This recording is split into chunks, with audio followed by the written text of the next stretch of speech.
नमस्कार, मैं हूं आपके साथ अंजलि वर्मा। आप देख रहे हैं खबर टुडे न्यूज। रूस और यूक्रेन की बात करें तो 5 दिन से जारी रूस और यूक्रेन के जंग में अगले 24 घंटे अहम हैं।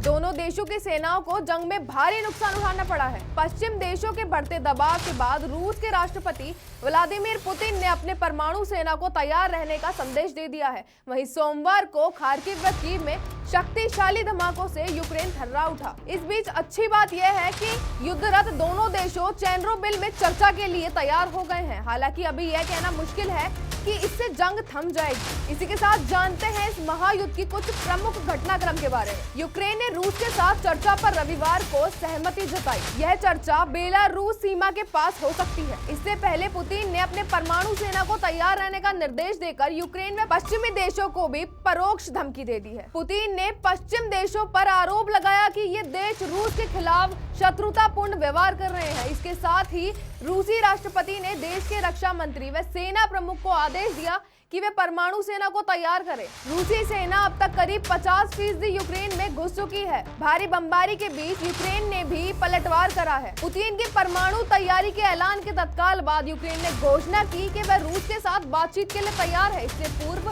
बेलारूस के नेता अलेक्जेंडर लुकाशेंको ने यूक्रेन के राष्ट्रपति व्लादिमीर ज़ेलेंस्की से फोन पर बात की थी। चर्चा के प्रस्ताव पर सहमति जताते हुए राष्ट्रपति ज़ेलेंस्की ने कहा कि उन्हें इस बातचीत से ज्यादा उम्मीद नहीं है, लेकिन कोशिश करने दीजिए। इसके साथ ही ज़ेलेंस्की ने यह भी कहा कि देश के किसी भी नागरिक को यह शंका नहीं होना चाहिए कि वह युद्ध रोकने की कोशिश कर रहे हैं। इससे पहले यूक्रेन ने बेलारूस में बातचीत के रूस के प्रस्ताव को सिरे से खारिज कर दिया था। बेलारूस में वह चर्चा को तैयार नहीं था क्योंकि इसी रास्ते रूसी सेना ने यूक्रेन पर धावा बोला है। यूक्रेन चाहता था कि प्रस्तावित चर्चा वार्ता बुदापेस्ट, इस्तांबुल या बाकू में से कहीं हो। रविवार को यूक्रेन ने रूसी हमले के खिलाफ हेग स्थित अंतर्राष्ट्रीय अदालत में भी केस दायर कर दिया। यूरोपीय संघ के एक अधिकारी का कहना है कि रूस यूक्रेन में घिर गया है। उसे एक छोटे से देश यूक्रेन व उसकी सेना के कड़े प्रतिरोध का सामना करना पड़ रहा है। इससे पुतिन गुस्से में है। रूसी सेना को अब तक राजधानी कीव में घुसने नहीं दिया गया है। यूरोपीय संघ ने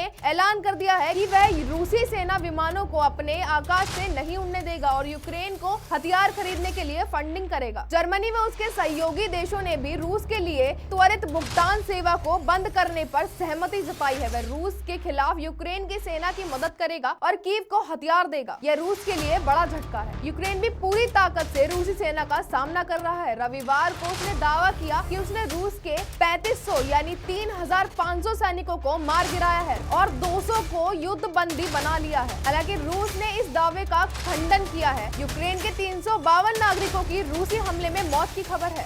इसमें 14 बच्चे भी शामिल हैं। अब तक 1684 लोग घायल हुए हैं। इनमें 116 बच्चे हैं। आज के लिए बस इतना ही। रूस और यूक्रेन से जुड़ी हर खबर के लिए देखते रहिए खबर टुडे न्यूज।